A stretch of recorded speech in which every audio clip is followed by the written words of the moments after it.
Hello, hello, hello. Today is Thursday. It is April 2nd. Okay, if you're like me, you have this question. What happened to January, February, and March? I looked up and we're already in April, and it just seems like the time has flown. Well, welcome to Let's Talk Power Live. It's another week, another opportunity to talk about power in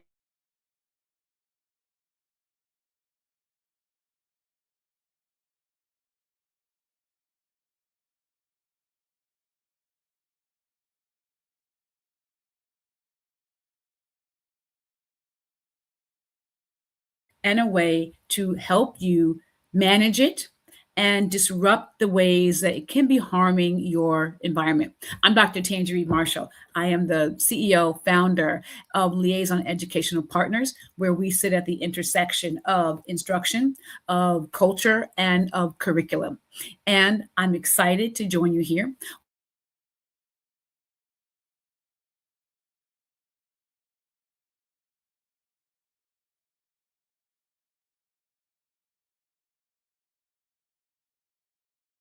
All right. Well, we talk about power in real ways. So hopefully that came out okay.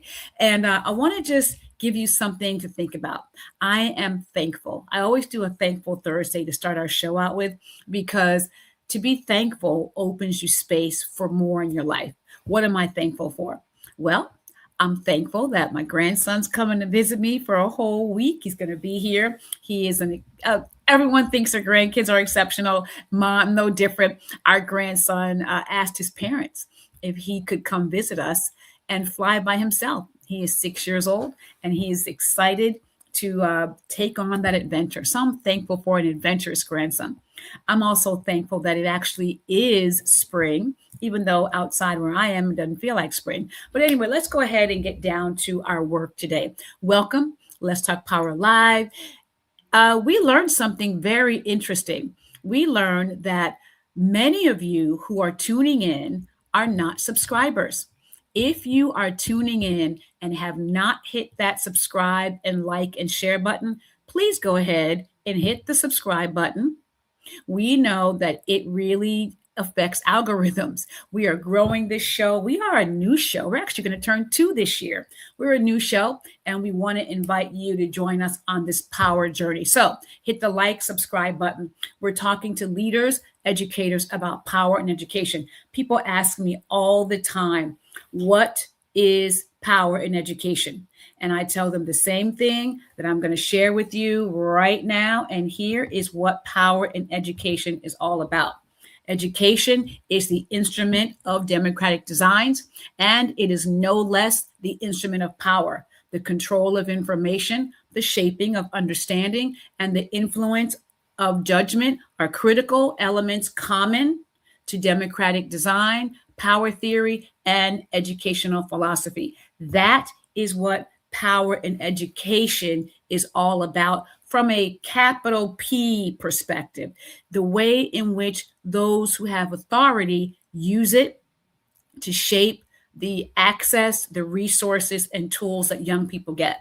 But based upon my own personal research as an educator, as a leader, I actually have my own definition of instructional power. And I want to share that with you right now. And here's what that is. Instructional power can be understood as an educator's use of their state, district, and building ascribed job-related authority to afford or constrain a student's access to learning. What does that mean? That means if I am an educator, and for me, it's an educator at any level, I engage in practices, I have procedures, and I have policies that either open the door or shut that door for a student to receive, the excellent education they deserve. That is what instructional power is all about. And that's why I share that definition so that we're clear on what it means. So, what are we talking about today? This is assessment season. It is underway. And assessment season reveals something very important about our learning environments. It is one of the most revelatory times in our school year. It's going to reveal something about beliefs, it's going to reveal something about our expectations, and it also is going to reveal something about the way in which power moves in our learning environment. And so that's what we're talking about tonight. And here's something I want you to really lean into and understand. This idea of power in education is even more, I would say, more important, or even has a heavier weight, shall I say, when we talk about middle grade instruction. Middle school instruction is really a space where people just misunderstand the environment as a whole. And because of that, there's so much damage, I want to say. I'm going to go ahead and name it. There's a lot of damage that happens in middle school, not because the kids are broken, but because there's a lot of misunderstanding. And so, as we lean in and have this discussion about what assessment season is going to tell you, because it is going to tell you something, and as a matter of fact, it already is telling you something. The question is, are you going to listen to it? But here's something that we already know when we talk about assessment season. We already know this. We know that belonging drops nearly 20% between fifth grade and sixth grade. We know that only about 45% of eighth graders feel connected. We know engagement declines significantly. And we know that students vary in their ability and their development up to 5 years. That is a lot of development shifts. And if it is at the academic level, then that means that the educator is really challenged by how to address those variances. That's one of the things that your assessment season is going to reveal to you. It's going to show you something about how your system has been built. We focus a lot on this time of year on the outcomes and prepping kids to take their test. And that has its place, and it's very important. We want young people to be prepared for their assessments. But one of the things I've been spending the last few days on is our Drive Data Differently learning experience, where we talked about how to look at what data you actually collect and if you're responsible with it. And then we looked at whether or not and how responsive you are and what it means to be responsive to your data. And then we looked at how the instructional alignment between the data that you collect and the experiences of the delivery that kids experience, right? What does it mean to align instruction to data? And that doesn't mean just teaching to the test. What that means is or are students being instructed according to not only how they're going to be assessed, but on what they will be assessed, right? So this time of year, as we talk about test prepping, we want to talk about it in a much deeper way. And the other way we talked about our driving data differently this week, and that was actually today, earlier today, we did that. We talked about the data value. Do people understand the value of the data they are collecting and the decisions they're making about it? So when we think about how to approach this season, we want to make sure, go ahead and prep them, but pay attention to the systems and the environment, because here is the thing. Regarding your assessment environment, those outcomes are going to be directly related to the system you have created. And Josh Parker, thank you for joining me. And yes, I will check my email. I'm excited, though, to really help us lean into what we're actually going to learn when it comes to this idea of assessment delivery and assessment preparation. And one of the areas I want to go in and really dig us through is talking about the power of the assessment itself. Number one, the assessment is about design. Now, here's the thing, and here's the reality. You know it as well as I know it. If you are in schools and have been in schools for any length of time, you know that you very rarely impact the assessment design unless you are doing a teacher developed assessment. If you're doing a teacher developed assessment, then yes, you have full curricular autonomy on how to design it. But if you're not, if you are administering a district level assessment or a state level assessment or even a third party assessment, an iReady, a MAP or DIBBLES or some other kind of assessment, you have no control over that design. And here's the thing, we have to understand that that design is meant to evoke or get to a certain outcome. So, design is one element, and the power in that design is to the developer. The young people who take any assessment, that power does not belong to them from the design perspective. Now, the other area about assessment power is protect. What do I mean? I mean to protect the learning environment. Here's what I know is happening because I've been there just like you are there or you have been there. The thing is this, we need to protect a learning stance, a learning perspective this time of year. I remember being in the classroom, and what we did this time of year is we stopped teaching. We completely shut down what the instruction was all about, and we went straight to test prepping. It was almost like being a Kaplan, right? We did a whole Kaplan series that has its place. And I know you're like, well, if you say testing is this or it says that, I believe that assessments matter. They do matter. And how we assess matters. But we have to protect an environment where learning is still what students understand school to be about. If we just begin to, or not even begin because you already do it, if the message is students are outcomes, then we're not protecting them as learners. And then we create an environment whereby they are just seen as arbiters of outcomes. We put them on that conveyor belt. So we want to look at the design of an assessment for sure.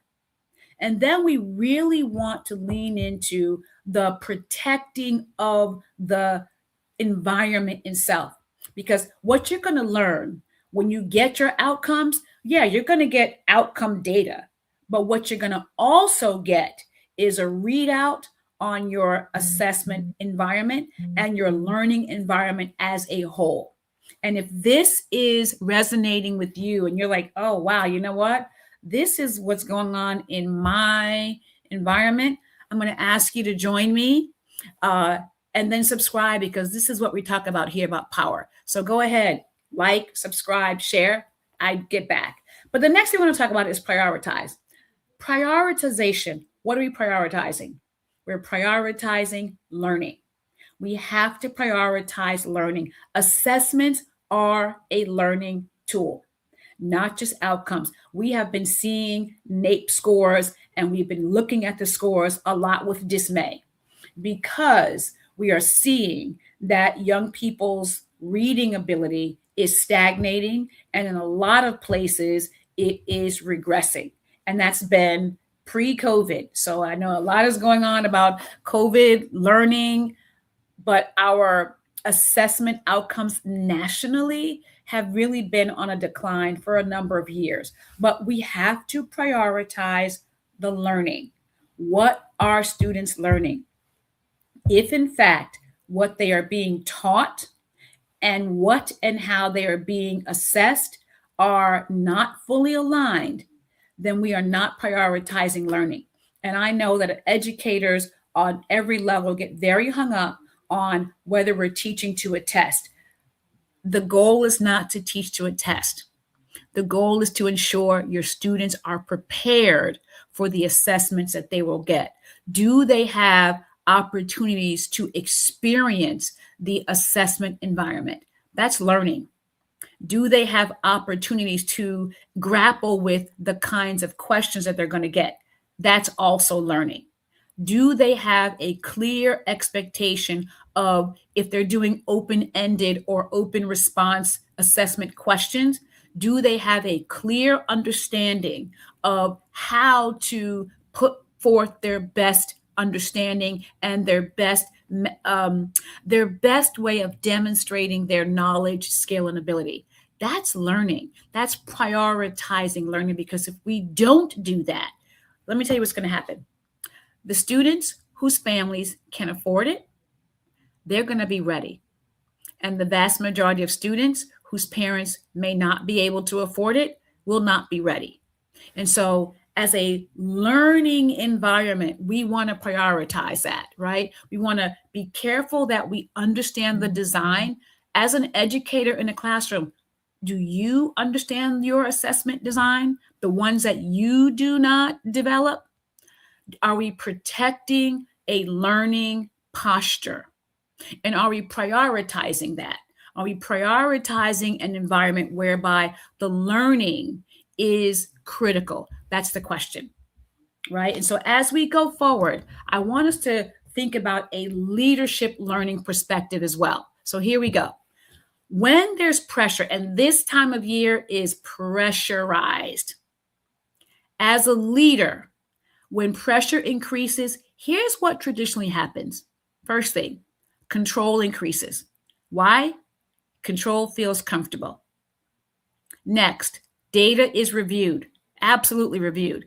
It doesn't mean that the data itself is giving us any more information. It just might mean that we have a lot of it.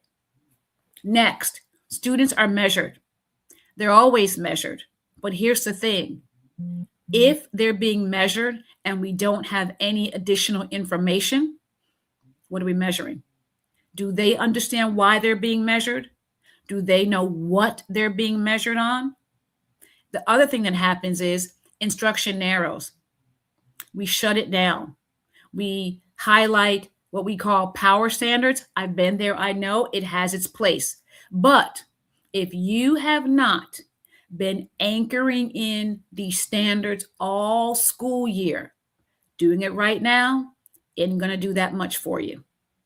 The next thing that happens, adults interpret first, and sometimes they make assumptions first. But if we're looking at this from a design perspective, that's the key.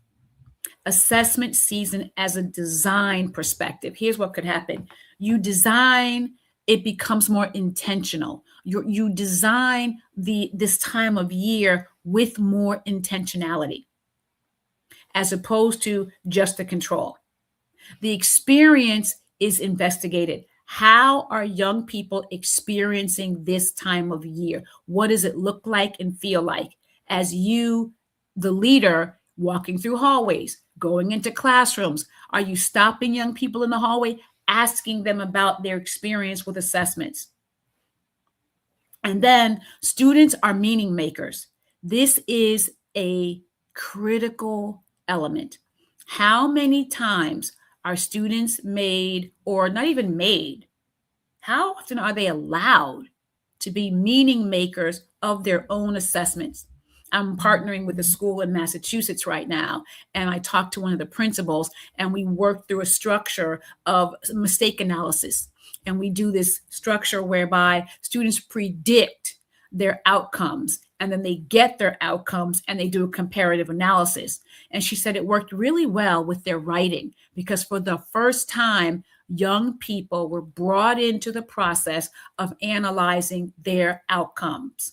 We say we want these things. We have to put that first. And then thinking is expanded. That's important. As opposed to narrowing down instruction, let's expand the thinking. Do your young people in your environment know the different types of questions that require different thinking?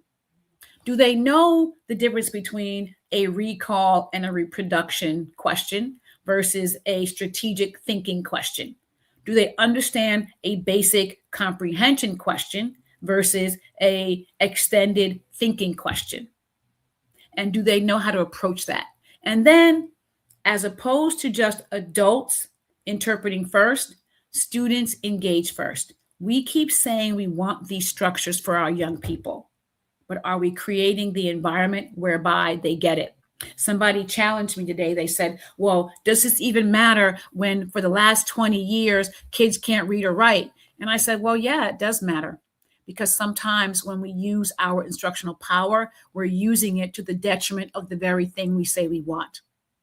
And those are some of the ideas I cover in my book, how our use of the power leans into our leadership learning, and how we can create the right kind of environment to ensure that we get the outcomes that we want. That's really important. And as we continue this conversation, I want to be clear about something.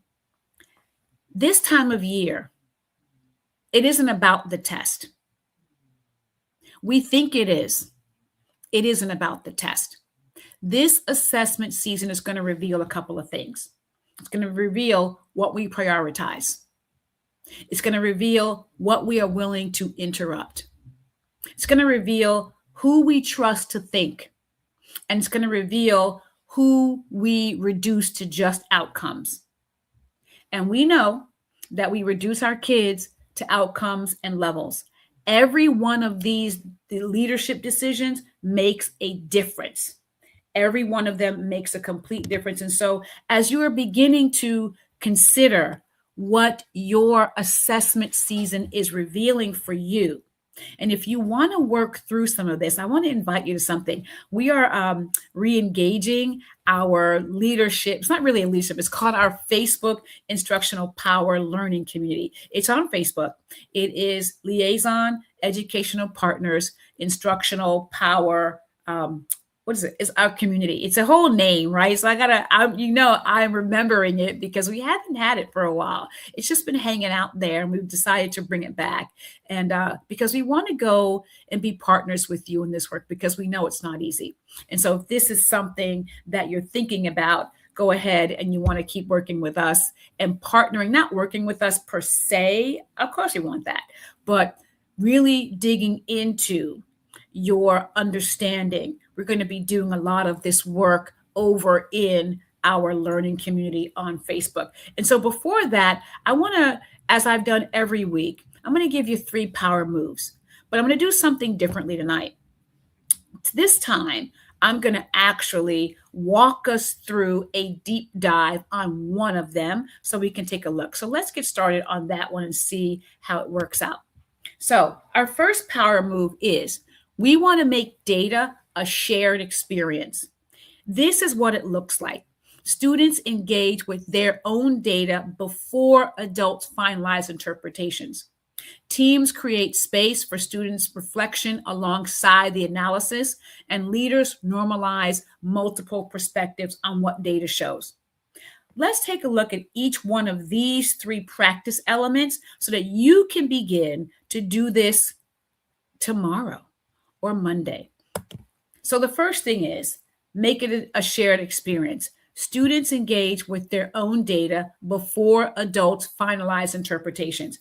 Here's what you can ask after a assessment is given and the result. You can do this in any stage, right? You can say, after the assessment's given, what did you think you do well? What did you understand well? And then the next question you can ask them is, where are you still unclear, unsure, uncertain? Ask them that. Give them the space to let you know what is on their mind about the assessment, right? And when it comes to the educator side of this, educator teams create space for student reflection alongside analysis. I want you to ask this question. What surprised you? Were you surprised? Maybe they were, maybe they weren't, right? Ask them, how did you approach this assessment?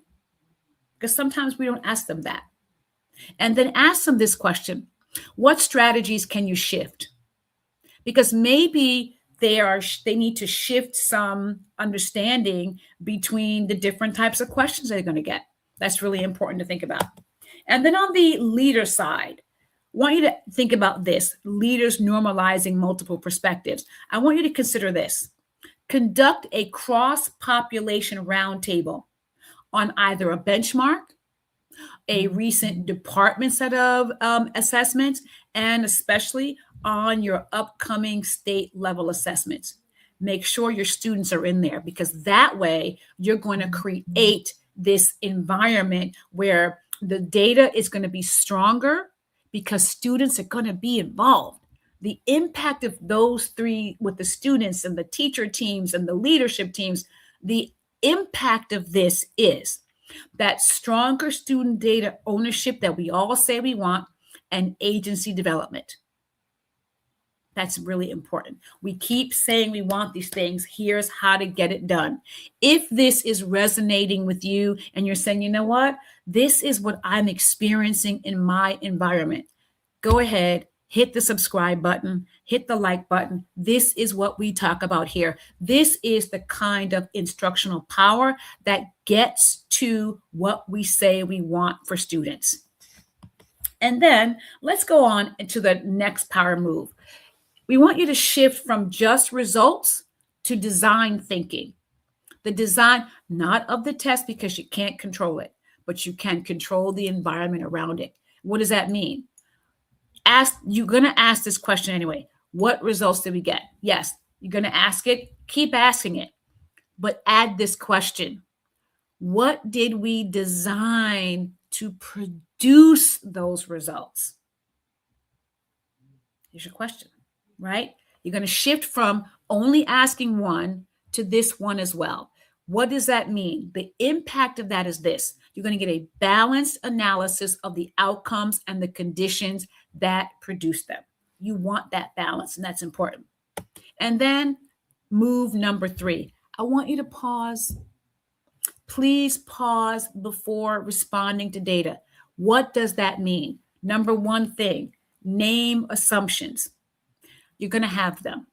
Get them on the table. I had a leader that used to say things to me, not just to me, but to our whole environment. She would say, I want our cards on the table face up. Get your assumptions out in the open so that you can begin as a leader to deeply understand them, so you have the structures to disrupt them. And then the one thing I want you to also do is add an additional perspective. Go grab a student. Do not get the Statue of Liberty girl, because she's going to give you what you want to hear. She's going to make you feel good. I want you to go get a student who is quiet, who is often overlooked, who might be a multilingual learner. Find that student who might be your diamond in the rough and add their perspective here. And I want you to conduct an assessment review. That would include an entire group of people, from your educators in the building, your secretarial staff, your administrative staff, your students.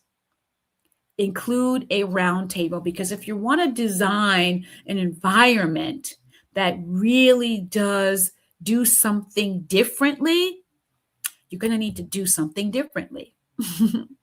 So that's what we have. I want you to consider all of those 3, but we leaned into number 1.